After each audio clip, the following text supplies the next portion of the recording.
Israel ಮತ್ತು Hamas ಮಧ್ಯದ ಯುದ್ಧ ನಿಲ್ಲಿಸಲು ಜಾಗತಿಕ ಮಟ್ಟದಲ್ಲಿ ಪ್ರಯತ್ನಗಳು ನಡೆದಿರುವಾಗಲೇ ಇಡೀ ಜಗತ್ತೇ ಬೆಚ್ಚಿ ಬೀಳುವ ಘಟನೆ ಲೆಬನಾನ್ನಲ್ಲಿ ನಡೆದಿದೆ. ಇಸ್ರೇಲ್ನ ಹೊಸ ಯುದ್ಧ ತಂತ್ರವನ್ನ ಜಗತ್ತು ಬೆರಗುಗಣ್ಣುಗಳಿಂದ ನೋಡುತ್ತಿದೆ. ಲೆಬನಾನ್ ಮೇಲೆ ಇಸ್ರೇಲ್ ಆನ್ಲೈನ್ ದಾಳಿ ನಡೆಸಿ 9 ಜನರನ್ನ ಕೊಂದಿದೆ. ಈ ದಾಳಿಯಲ್ಲಿ 3,000ಕ್ಕೂ ಹೆಚ್ಚು ಜನ ಗಾಯಗೊಂಡಿದ್ದಾರೆ. ನೋಡ್ತಿದ್ದಂತೆ ಕೈಯಲ್ಲಿದ್ದ ಸೊಂಟದಲ್ಲಿ ಸಿಕ್ಕಿಸಿಕೊಂಡಿದ್ದ ಪೇಜರ್ಗಳು ಬ್ಲಾಸ್ಟ್ ಆಗಿವೆ. ಹೀಗೆ ಆನ್ಲೈನ್ ದಾಳಿ ಮಾಡುವ ಮೂಲಕ ಹಿಜ್ಬುಲ್ಲಾ ಉಗ್ರರ ನಡ ಮುರಿದಿದೆ ಇಸ್ರೇಲ್. ಆನ್ಲೈನ್ ದಾಳಿ ಅಂದ್ರೆ ಏನು? ಆನ್ಲೈನ್ ದಾಳಿ ಮೂಲಕ ಎದುರಾಳಿಗಳನ್ನ ಕೊಲ್ಲಬಹುದಾ? ಈ ಪ್ರಶ್ನೆ ಅನುಮಾನಗಳಿಗೆ ಹೌದು ಅನ್ನೋ ಉತ್ತರ ಕೊಟ್ಟಿದೆ ಇಸ್ರೇಲ್ನ ಇಂಟೆಲಿಜೆನ್ಸ್ ಏಜೆನ್ಸಿ ಮೊಸಾದ್.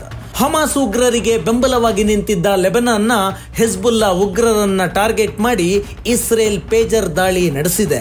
ಹಿಜ್ಬುಲ್ಲಾ ಉಗ್ರರು ಬಳಸುತ್ತಿದ್ದ ಪೇಜರ್ಗಳನ್ನ ಇಸ್ರೇಲಿ ಗುಪ್ತಚರ ಸಂಸ್ಥೆ ಮೊಸಾದ್ ಏಕಕಾಲಕ್ಕೆ ಸ್ಫೋಟಿಸಿದೆ.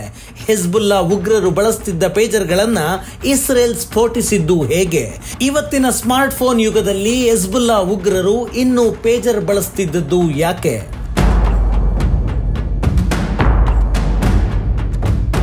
ಲೆಬನಾನ್ ಇಸ್ರೇಲ್ನ ಉತ್ತರಕ್ಕಿರೋ 55 ಲಕ್ಷ ಜನಸಂಖ್ಯೆಯ ಪುಟ್ಟ ದೇಶ. ಈ ದೇಶವನ್ನ ಇರಾನ್ ಬೆಂಬಲಿತ ಹಿಜ್ಬುಲ್ಲಾ ಉಗ್ರರು ತಮ್ಮ ಹಿಡಿತದಲ್ಲಿಟ್ಟುಕೊಂಡಿದ್ದಾರೆ.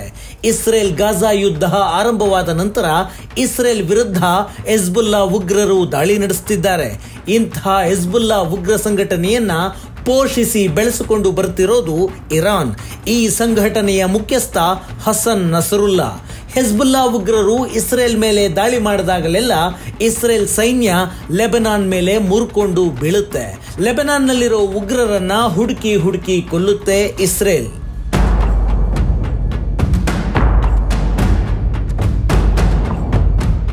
ಮೊಬೈಲ್ ಬರುವುದಕ್ಕೆ ಮೊದಲು ಪೇಜರ್ಗಳನ್ನ ಬಳಸಲಾಗ್ತಿತ್ತು. ಕೇವಲ ಮೆಸೇಜ್ ಕಳಿಸಲು ಮತ್ತು ಮೆಸೇಜ್ ಓದುವ ವ್ಯವಸ್ಥೆ ಅಷ್ಟೇ ಪೇಜರ್ನಲ್ಲಿರುತ್ತೆ.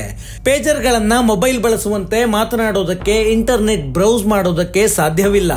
ಇಂಥ ಔಟ್ಡೇಟೆಡ್ ಪೇಜರ್ಗಳನ್ನ ಹಿಜ್ಬುಲ್ಲಾ ಬಳಸ್ತಿತ್ತು.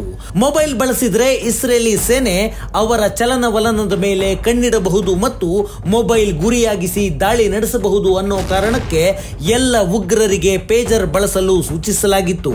ಆದ್ರೆ ಈಗ ಇಸ್ರೇಲ್ ಉಗ್ರರು ಬಳಸ್ತಿದ್ದ ಪೇಜರ್ಗಳನ್ನೇ ಗುರಿಯಾಗಿಸಿ ದಾಳಿ ಮಾಡಿದೆ. ಉಗ್ರರು ಬಳಸ್ತಿದ್ದ ಪೇಜರ್ಗಳನ್ನ ಹ್ಯಾಕ್ ಮಾಡಿ ಇಸ್ರೇಲ್ ಏಕಕಾಲಕ್ಕೆ ಲೆಬನಾನ್ನಲ್ಲಿ 3,000ಕ್ಕೂ ಹೆಚ್ಚು ಪೇಜರ್ಗಳನ್ನ ಸ್ಫೋಟಿಸಿದೆ.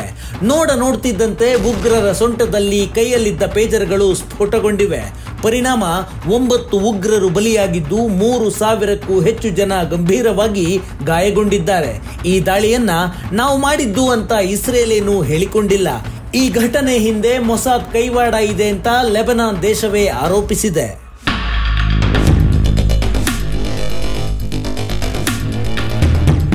ಪೇಜರ್ಗಳನ್ನ ಬ್ಲಾಸ್ಟ್ ಮಾಡಿದಂತೆ ಮೊಬೈಲ್ಗಳನ್ನು ಹ್ಯಾಕ್ ಮಾಡಿ ಬ್ಲಾಸ್ಟ್ ಮಾಡಬಹುದಾ?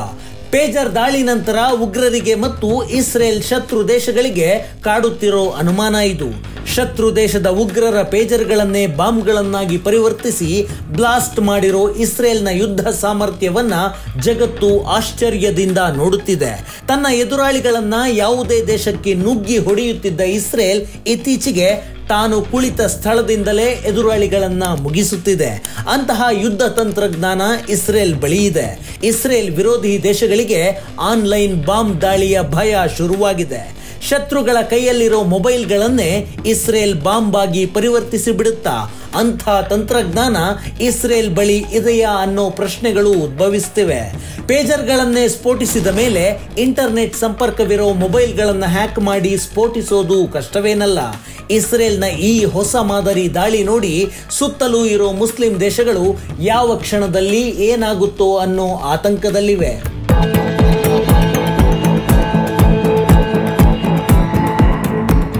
ಲೆಬನಾನ್ ಮೇಲೆ ಇಸ್ರೇಲ್ ಪೇಜರ್ ದಾಳಿ ಮಾಡಿದ್ದು ಹೇಗೆ?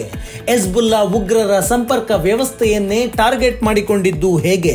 ಈಗ ಸಿಕ್ಕಿರೋ ಮಾಹಿತಿ ಪ್ರಕಾರ ಹಿಜ್ಬುಲ್ಲಾ ಉಗ್ರರು ಬಳಸುತ್ತಿದ್ದ ಪೇಜರ್ಗಳಲ್ಲಿ ಇಸ್ರೇಲ್ ಸ್ಫೋಟಕ, ಮದರ್ ಬೋರ್ಡ್ ಮತ್ತು ಡಿಟೋನೇಟರ್ ಅಳವಡಿಸಿತ್ತು ಅನ್ನೋದು ಬಹಿರಂಗವಾಗಿದೆ. 2 ತಿಂಗಳ ಹಿಂದೆ ಹಿಜ್ಬುಲ್ಲಾ ಉಗ್ರರು ತೈವಾನ್ನಿಂದ 5,000 ಪೇಜರ್ಗಳನ್ನ ಆಮದು ಮಾಡಿಕೊಂಡಿದ್ರು. ತೈವಾನ್ನ ಗೋಲ್ಡ್ ಅಪೋಲೋ ಕಂಪನಿ ಪೇಜರ್ಗಳನ್ನ ತಯಾರಿಸಿ ಲೆಬನಾನ್ಗೆ ಕಳಿಸಿತ್ತು. ತೈವಾನ್ನಲ್ಲಿ ತಯಾರಿಕೆ ಹಂತದಲ್ಲಿರುವಾಗಲೇ ಇಸ್ರೇಲ್ನ ಮೊಸಾದ್ ಆ ಪೇಜರ್ಗಳಿಗೆ ಸ್ಫೋಟಕ, ಡಿಟೋನೇಟರ್ ಮತ್ತು ಮದರ್ ಬೋರ್ಡ್ ಅಳವಡಿಸಿತ್ತು ಅನ್ನೋ ಮಾಹಿತಿ ಸಿಕ್ಕಿದೆ. ಸ್ಕ್ಯಾನ್ ಮಾಡಿದರೂ ಪತ್ತೆಯಾಗದಂತೆ ಮೊಸಾದ್ ಏಜೆಂಟರ್ಗಳು ಪೇಜರ್ಗಳಲ್ಲಿ ಸ್ಫೋಟಕ ಅಳವಡಿಸಿದ್ದರು ಎನ್ನಲಾಗಿದೆ.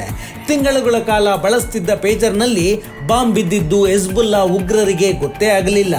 ತೈವಾನ್ನಿಂದ ತರಿಸಿಕೊಂಡಿದ್ದ 5,000 ಪೇಜರ್ಗಳಲ್ಲಿ 3,000 ಪೇಜರ್ಗಳನ್ನು ಒಂದೇ ದಿನಕ್ಕೆ ಸ್ಫೋಟಿಸಿದೆ ಇಸ್ರೇಲ್.